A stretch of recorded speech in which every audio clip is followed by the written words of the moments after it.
Welcome everyone to my second video. Today we are back with another opening, and this opening is the Caro Kann Defense. Now the Caro Kann Defense is one of my favorites. I play it all the time actually. It might just be my favorite defense against e4. And today I'm going to be showing you 4 of White's most common moves after you play the 2 first moves. So first we're going to look at this. And what White's going to do here most of the time is just put a second pawn in the center. And what you're going to do is you're going to play d5. Now, there are 4 main lines that I'm going to be showing you today. One second. So first we're going to look at White takes, because that is what you will face a lot. That is called the exchange variation of the Caro Kann, where White simply just exchanges their pawn for yours. And this is already pretty good, because they've exchanged a center pawn for a pawn that's not in the center. So an e-pawn for a c-pawn is good for you. So the next few moves here are going to be very automatic. Say White does this, you're going to develop naturally. We might get a move like, like this maybe. You're going to bring your bishop out to pin their knight. You're going to pin this knight. And say they go here. You're going to maybe play a move like knight f6 maybe. This is just very natural development. This is the kind of setup that you will get in the Caro Kann. White, according to the engine, is slightly worse here. So black is already a little bit better.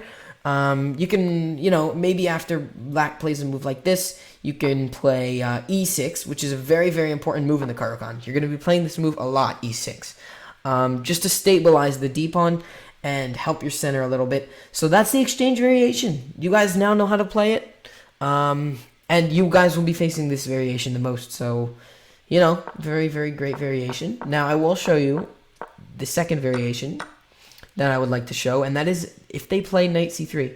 Now this is called the classical variation, and this is one of the more theorized variations of the Caro Kann. So you're going to take here, and if White takes back, you're going to play bishop to f5, just attacking the knight, and the knight has to go here.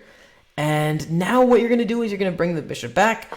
There are 2 moves here that White could play. If White plays knight f3, you're just going to continue developing naturally. Maybe you're going to play e6, and then maybe knight f6 later. So say we get something like bishop to d3 here. We could maybe play like knight f6, or you could even take the bishop if you want to.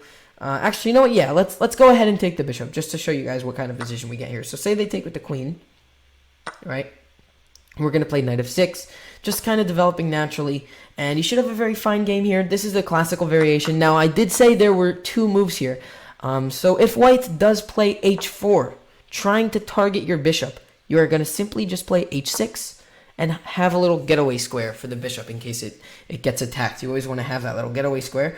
So that is the classical variation of the Caro Kann. I'm just going to show you the next variation, which here is actually called the fantasy variation. And this is one of the more tricky variations. For those of you that are a bit more advanced, so that would mean like maybe 1400 plus, you're going to be facing this variation a lot. Even at like 1700 or 1800, I face this sometimes against those types of players. And what I like to do here is take, because after they take, you're going to play the move e5. And first we're going to look at if White captures, you're not going to take the queen. Instead, you're going to play this move. You're going to give a check. Black has to move. And now you're already better. You are already better here. You can play g5 check. Just lead the king out even more. Well, actually, the king should go to e1. That is probably the best move here. And, say we get this. You're going to win this pawn. And that's very vital for White. And already, according to the engine, black is up by 1.5 here. Oh, now it's saying 1.6. Can we wait for it to say 1.7? No. Okay, 1.6. Yeah, so 1.6. Black is already better here. So let's look at what happens if they don't take. If they don't take and they play the best move, which is knight to f3, what you're going to do here is you are going to take this pawn. And say we get knight recaptures, because, it's a very common move. What you're going to play here, actually, I really like the move knight to f6. Because, you can just start to develop naturally.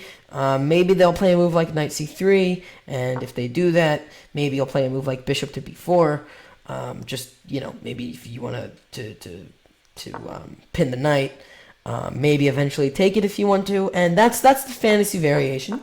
Now there is the final variation that I will show you, which is very tricky, which is called the advanced variation. And this is called the advanced variation because white simply just advances the pawn. And what you're going to do here is you're going to bring the bishop out to f5. And what this move does is, first off, it controls a lot of the center squares because e6, like I said, is a very important move. So you want to play bishop to f5 before you play e6 so that you don't trap your bishop in. And if white plays the best move here, which is h4, what you're going to do is you're going to play h5, just completely shutting down what white is trying to do. White is trying to trap your bishop. Do not get your bishop trapped. If you do not play this move and you play e6, well, then you immediately lose because, your bishop's going to get trapped. So that is why h5 is a very important move. So now I'm going to show you what happens if we get this move. This is knight to f3. And what you're going to play here, actually, I really recommend this move. This is, first off, after, let's say you play e6 and we get something normal like bishop to e2 or something. What you're going to play here, actually, I really like this move, is the move c5. And what this move does is it controls some center squares. And also, you notice white cannot take. If white takes, they're helping you develop because you're going to recapture with the bishop. So what might happen here is something like this. You're just going to develop naturally. And you should have a very fine game here. If we get this, then you can still develop naturally, play knight c6. And you should have a very fine game here. Very nice, very balanced. So I hope that helped you guys with your understanding of the Caro Kann defense. If you have any questions about this defense, please let me know in the comments. I'll be happy to answer any questions. Any more defenses or openings you guys would like me to cover in these videos, please let me know. And yeah, thank you all for joining me. And I will see you all in the next video.